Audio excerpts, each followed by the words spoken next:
Assalamualaikum warahmatullahi wabarakatuh. Pada kesempatan kali ini kita akan berbicara tentang perkuliahan pertemuan ketiga, yaitu tentang kultivasi teori. Saya pikir Anda perlu untuk segera membuka bahan yang sudah saya berikan kepada ketua kelas Anda beberapa waktu yang lalu. Ada 3 PPT yang sudah diberikan kepada ketua kelas Anda. Dalam hal ini adalah pertemuan kedua dan ketiga. Pertemuan kedua itu membahas tentang analisis isi, dan yang ketiga adalah kultivasi teori. Nah, sebelum kita masuk di analisis isi, ada baiknya kita belajar terlebih dahulu tentang beberapa teori dasar, yaitu tentang kultivasi teori. Kultivasi teori ini merupakan salah satu teori besar, ya, teori Babon yang diberikan oleh Gepner dan kawan-kawan tahun 1973. Nah, kenapa teori ini muncul? Ini dikarenakan ada latar belakang gitu ya yang mendasari kenapa teori ini diberikan.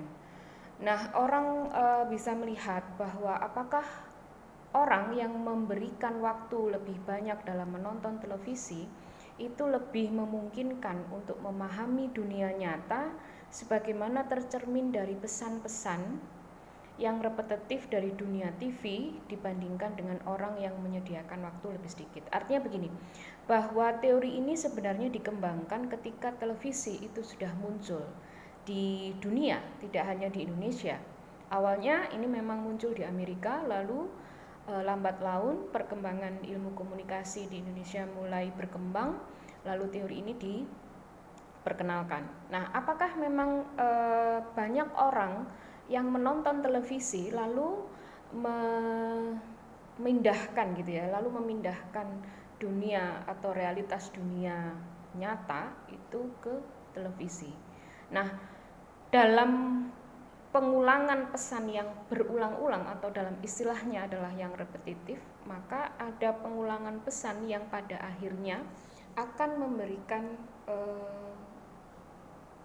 bekas memori gitu ya. Jadi kayak ada memori yang berbekas di dalam otak manusia, sehingga apa yang ditanamkan oleh realitas media itu akan menjadi realitas yang sesungguhnya.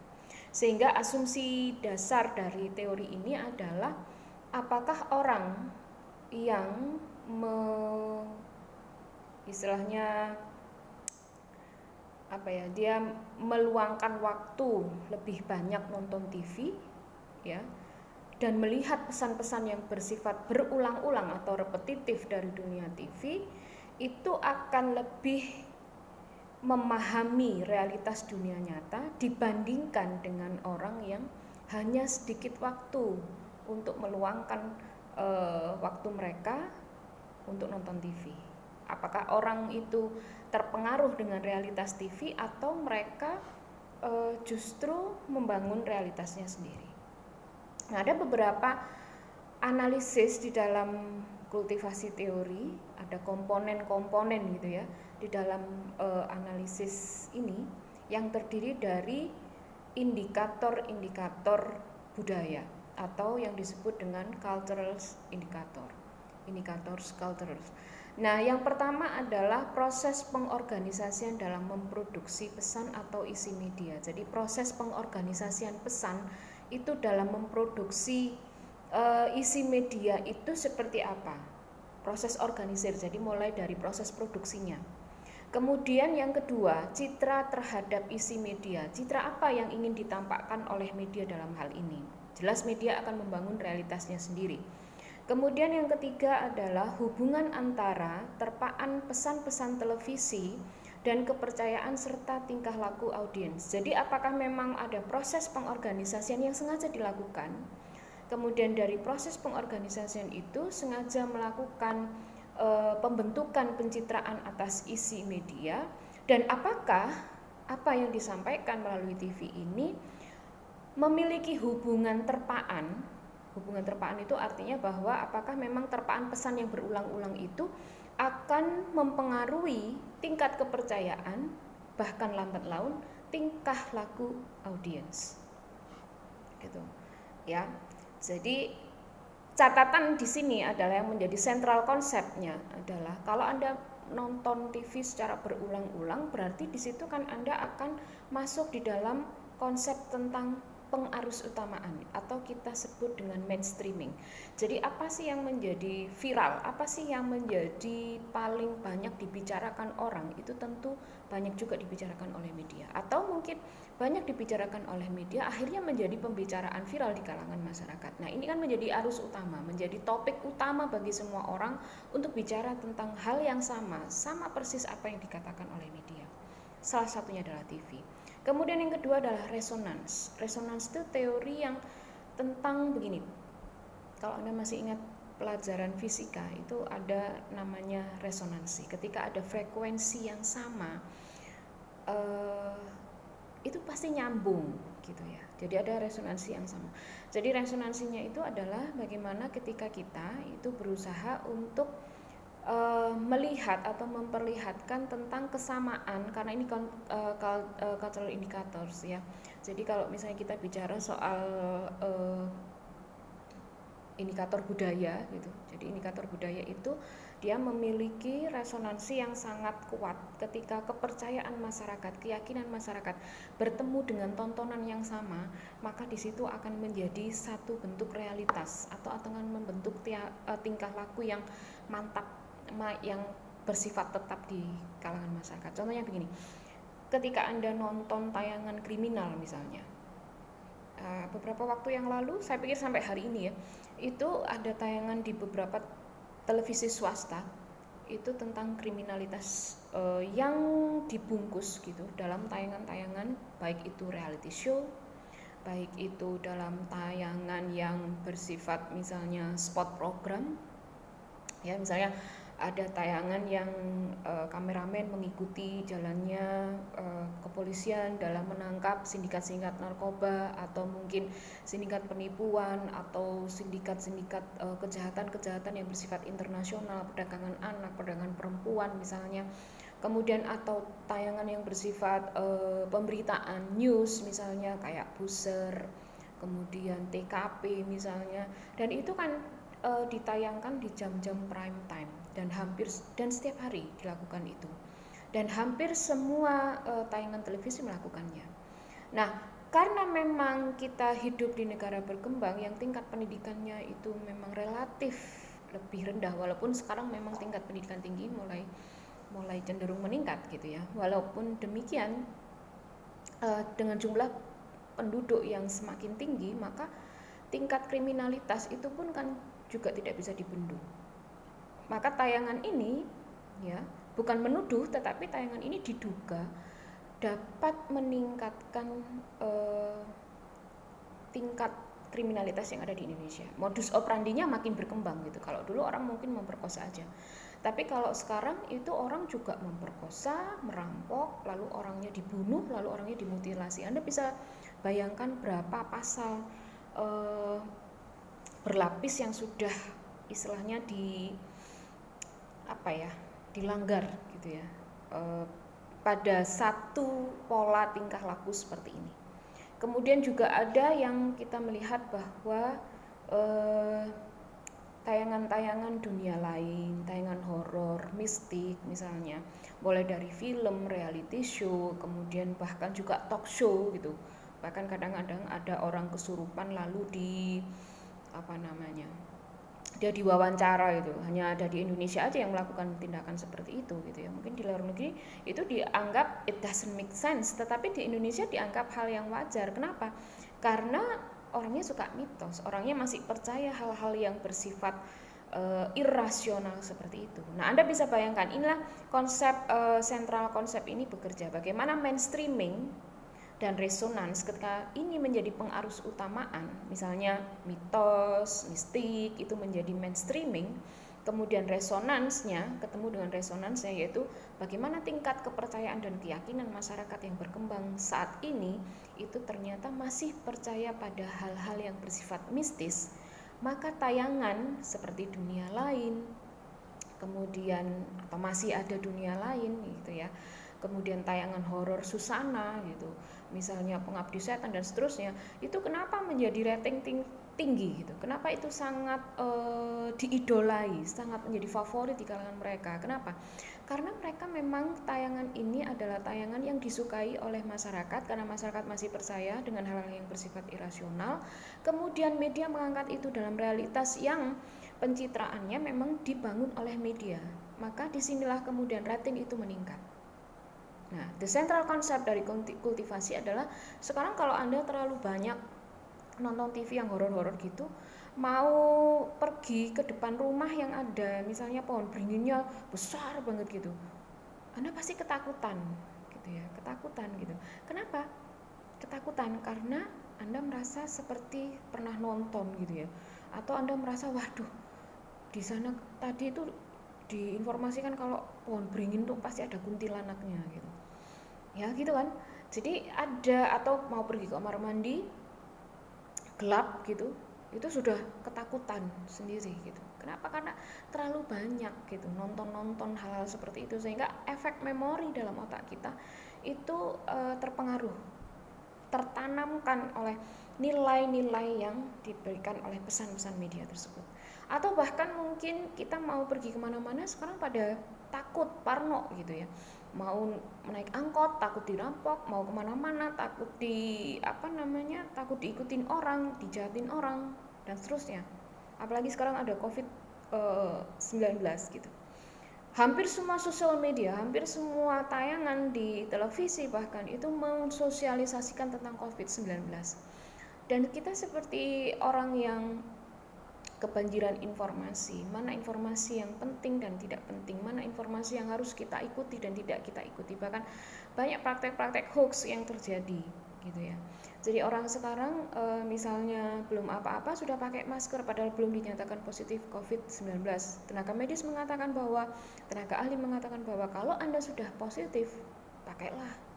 Kalau belum ya jangan dulu, biarkan mereka yang bekerja saja dan yang pasien positif itu biar tertandai dengan jelas bahwa mereka lah yang memang harus diselamatkan. Kalau Anda masih belum ya jangan dulu. Kenapa kita memiliki perilaku-perilaku seperti ini? Karena memang ada konsep-konsep yang memang ditanamkan, nilai-nilai yang ditanamkan oleh media di dalam benak kita.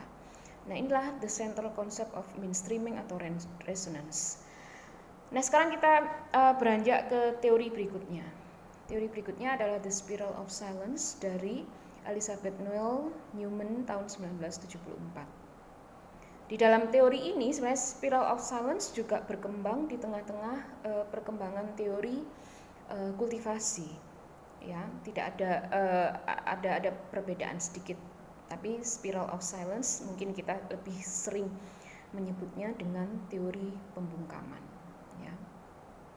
Nah, teori ini mengatakan bahwa individu-individu yang terlibat perilaku menyimpang akan diisolasi oleh masyarakat.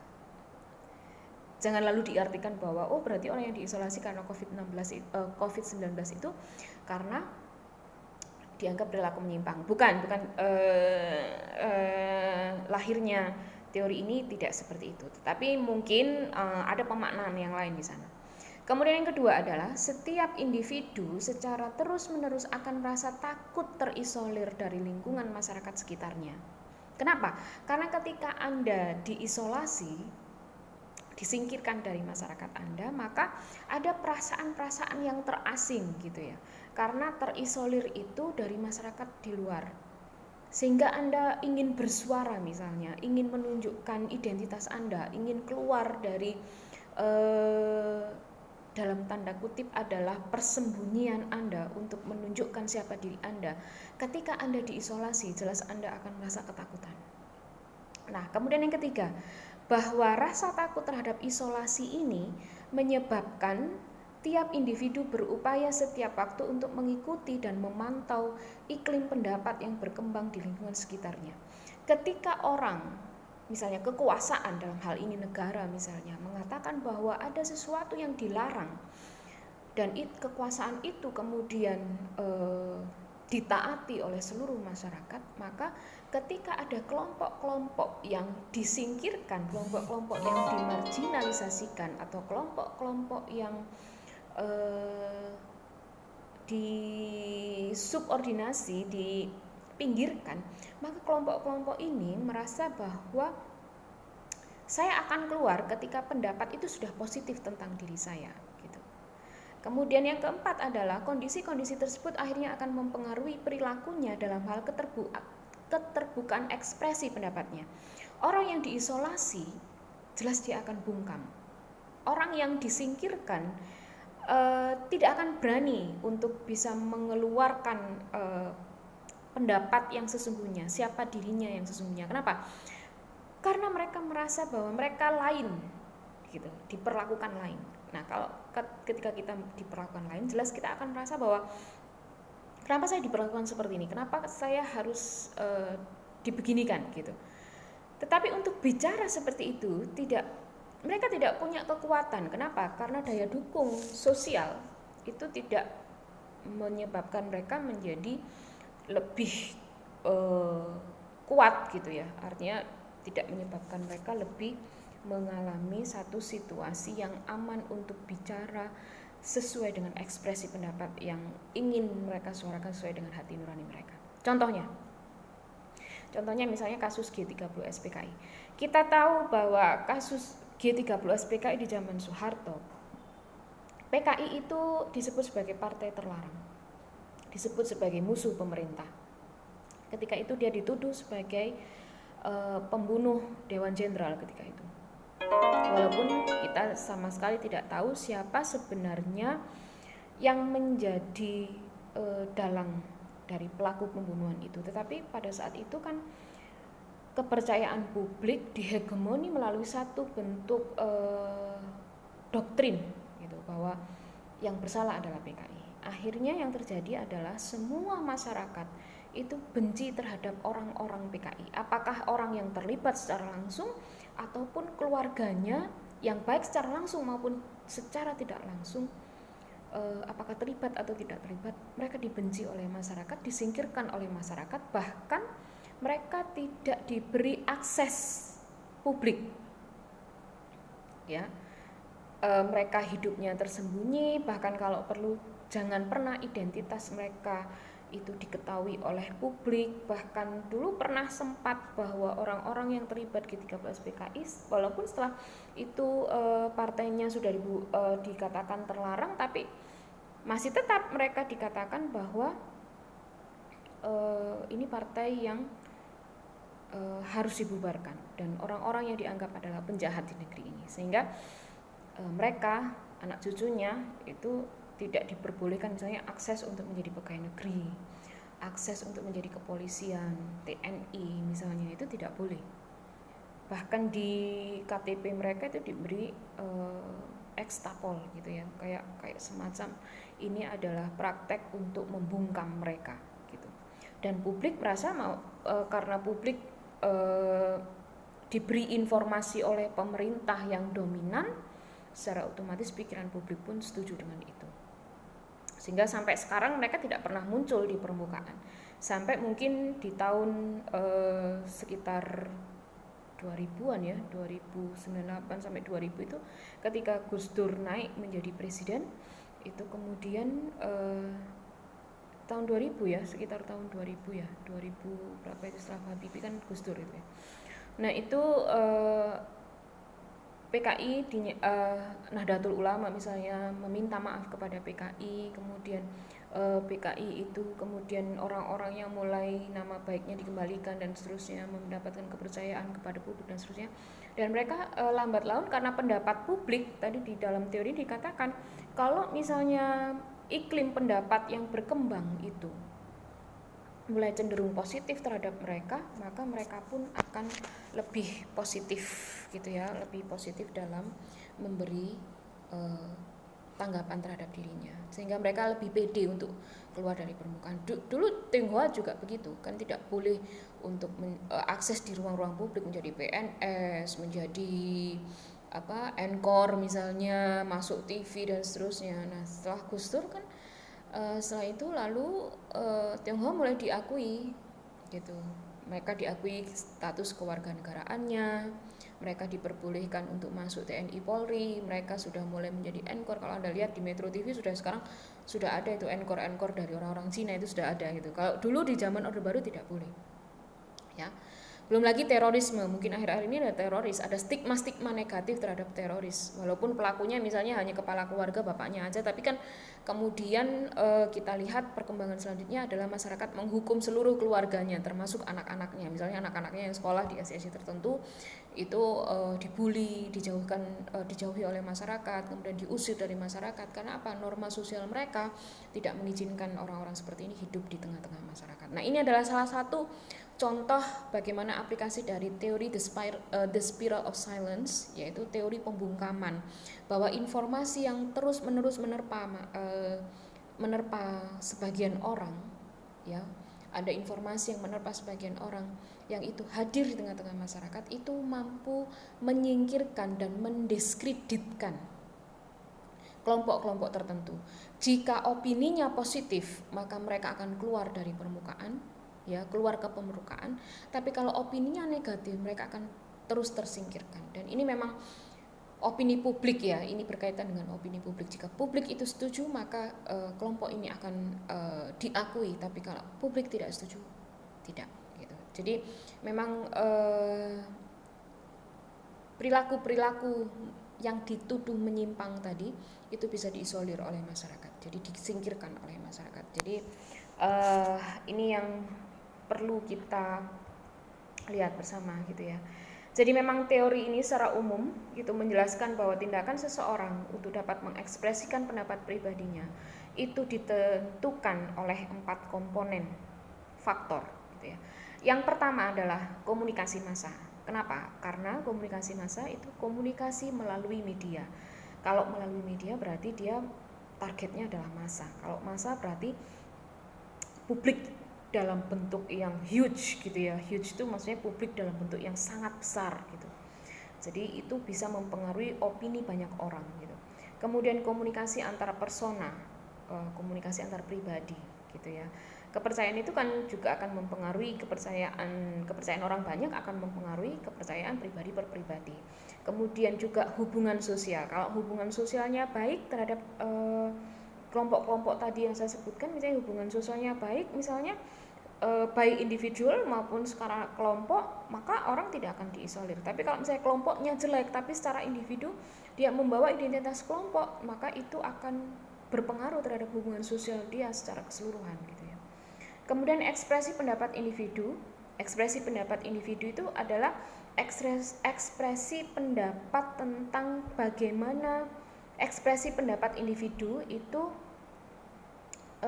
tergantung dari opini, tergantung dari apa sih sebenarnya yang ingin dilakukan oleh masyarakat. Ekspresi pendapat individu itu apa sih yang sebenarnya akan dilakukan oleh masyarakat gitu ya. Itu tergantung dari bagaimana opini tentang orang ini, serta persepsi individu. Persepsi individu itu bagaimana mereka mempersepsikan dirinya. Kalau persepsi dirinya positif, maka mereka juga akan memberikan pesan positif terhadap lingkungan sekitarnya. Tapi kalau negatif mengenai iklim lingkungan mereka itu, maka itu juga akan terisolasi. Jadi mereka juga makin merasa bahwa saya berbeda dengan mereka gitu. Jadi ketika Anda merasa berbeda dengan orang lain, maka pola komunikasi yang akan dikembangkan itu pun juga mengekspresikan identitas perbedaan Anda. Nah, pemikiran teori ini itu pada dasarnya berangkat dari teori pendapat umum. Teori pendapat umum atau public opinion. Khususnya adalah, saya tadi sudah berkali-kali bilang, bahwa komunikasi massa itu cenderung memberikan semacam pembentukan opini publik. Jadi pembentukan opini publik itu khususnya adalah fundamental social psychological thinking. Jadi kenapa? Karena secara mendasar ya, psikologi sosial seseorang itu, pikirannya itu secara mendasar akan sangat dipengaruhi oleh cara pandang orang lain terhadap dirinya. Ya. Jadi begini, kalau saya dulu pernah belajar di S1 tentang teori psikologi sosial. Jadi psikologi sosial itu intinya ada 3 gitu ya. Jadi orang itu akan merasa gitu ya. Jika dia bersama-sama kerumunan atau orang lain itu, dia akan satu, kepercayaan dirinya akan meningkat, ya. Yang kedua, ketakutannya akan menurun. Kemudian yang ketiga adalah independensinya itu juga akan menurun. Jadi dalam psikologi sosial, ketika Anda sendirian mau menghadap ke dosen, itu rasanya gimana? Ada perasaan canggung, ada perasaan takut, cemas, takut dimarahin, atau mungkin Anda nggak pede mau ngomong gitu. Anda nggak percaya terhadap diri Anda nggak yakin terhadap diri Anda. Nah, ini adalah menjelaskan bahwa ketika Anda sendiri ada perasaan yang tidak percaya diri, tidak pede gitu, tanpa ada dukungan dari lingkungan sosial Anda.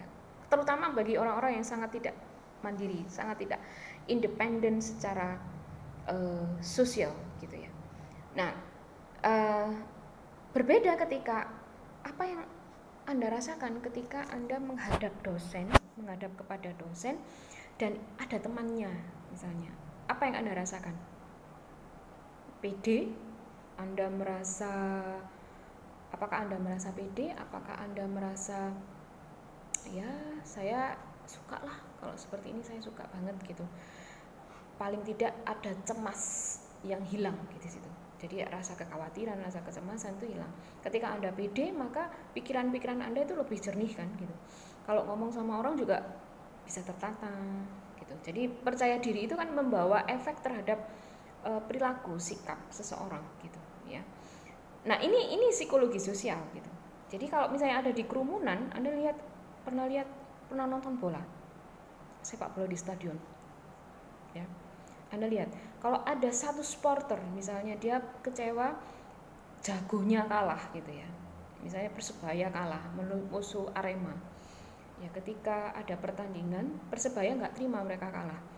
Ketika supporter itu misalkan melamparkan satu botol, maka supporter yang lain pasti akan melemparkan hal yang sama, ya kan? Mereka satu berkelahi, maka semuanya akan berkelahi gitu. Kasus geng motor pun juga begitu gitu ya. Geng motor itu kan nggak pernah dilakukan sendirian gitu. Geng motor ya namanya geng pasti bersama-sama gitu. Jadi mereka melakukan itu dengan banyak orang. Satu orang bacok, semuanya akan bacok gitu. Kenapa? Ini psikologis. Secara psikologi kalau orang itu ada temannya, maka kepercayaan mereka akan meningkat. Ya. Sama persis ketika opininya positif, maka mereka pun seolah-olah mendapat daya dukung sosial. Daya dukung sosial itu menjadi modalitas utama orang menjadi punya rasa kepercayaan diri yang sangat kuat. Nah, ini fundamental social psychological thinking. Jadi menjelaskan pula tentang ketergantungan terhadap pendapat pribadi seseorang terhadap persepsi orang tersebut mengenai pendapat orang lain di sekitarnya gitu. Jadi ini yang ingat, ini hanya berlaku dalam spiral of silence.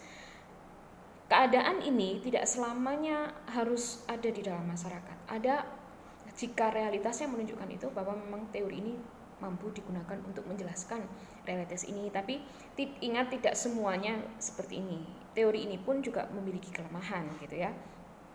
Karena sekarang ketika kita sudah masuk di dunia yang lebih postmodern gitu ya, di dunia yang lebih modern lagi gitu, orang sudah kecenderungan sifat individualismenya tinggi, kemudian mengalami independensi yang sangat tinggi gitu. Jadi mereka cenderung untuk tidak mendengar apa kata orang gitu ya, semau gue gitu ya, atau terjadi asosial misalnya. Dan itu merupakan realitas yang nggak bisa dibantah gitu. Bahwa ada kelompok-kelompok masyarakat yang sekarang seperti ini. Jadi mereka tidak tergantung pada persepsi orang terhadap dirinya, mereka tidak tergantung pada opini orang, pendapat orang lain terhadap dirinya, tapi ya istilah anak muda sekarang just listen to your heart gitu ya. Ada beberapa kelompok-kelompok orang yang seperti itu. Jadi jangan hanya mendengar apa kata orang, tapi Anda perlu juga untuk jangan hanya mendengar apa kata orang, tapi Anda perlu juga untuk mendengarkan suara hati Anda gitu. Karena opini publik belum tentu benar gitu kan. Karena opini publik juga digerakkan.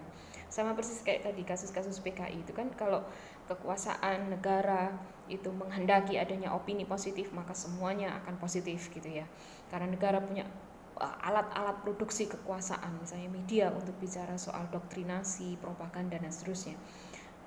Ya, ini teori memiliki kelemahan, tetapi Anda tidak bisa mengatakan bahwa teori ini salah gitu. Ada praktek-praktek sosial yang bisa melakukan tindakan-tindakan sini. Jadi ada asumsi-asumsi yang mendasari pemikiran tentang the spiral of silence. Yang pertama adalah individu-individu yang terlibat perilaku menyimpang akan diisolir oleh masyarakat. Setiap individu secara terus-menerus akan merasa takut terisolir dari lingkungan masyarakatnya. Kalau Anda disendirikan takut nggak sih gitu? Ya mungkin kalau dulu takut, tapi kalau sekarang ada media, ada sosial media, sekarang ada internet yang selalu menemani Anda. Mungkin teori ini asumsinya tidak lagi berlaku sekarang gitu, ya kan? Bahkan ada juga yang merasa saya lebih suka sendirian, karena dengan sendirian saya lebih leluasa gitu untuk mengekspresikan apa yang saya inginkan gitu. Kalau saya tergantung pada kelompok sosial saya, maka yang terjadi adalah saya tidak mampu menunjukkan siapa diri saya sesungguhnya. Nah, itu ada apa ya? Ada kesadaran gitu ya, yang sekarang muncul gitu. Jadi tidak ini teori ini, ingat teori ini berkembang di tahun 70-an ya. Kalau 70-an waktu itu jelas masih sangat struktural sekali gitu ya.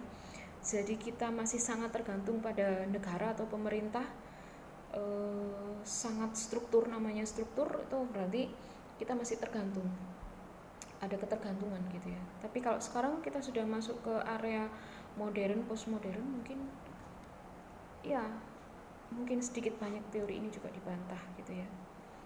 Ya, oke, itu dulu dari saya. Kalau Anda ingin bertanya tentang dua teori besar ini, yang pertama kultivasi dan yang kedua adalah the spiral of silence, silahkan Anda menuliskan komentar Anda di dalam grup Telegram Anda, karena ini rekaman ini berbasis recording, jadi tidak siaran langsung. Saya sengaja membuat recording karena ada beberapa kelas yang harus saya ampu, sehingga recording lebih menurut saya ya lebih efektif. Jadi selama dalam kurun waktu yang sudah ditetapkan dalam jadwal kuliah Anda, kalau riset media 150 menit ya, Anda harus memanfaatkan waktu itu untuk nonton video ini. Setelah itu Anda boleh komen, bertanya, memberi tanggapan, atau mungkin Anda memberi opini Anda tentang kuliah ini. Silahkan Anda memberikan komentar Anda. Nanti akan saya berikan untuk video berikutnya. Terima kasih untuk part pertama ini dulu. Silakan Anda memberikan tanggapan Anda. Terima kasih. Assalamualaikum warahmatullahi wabarakatuh.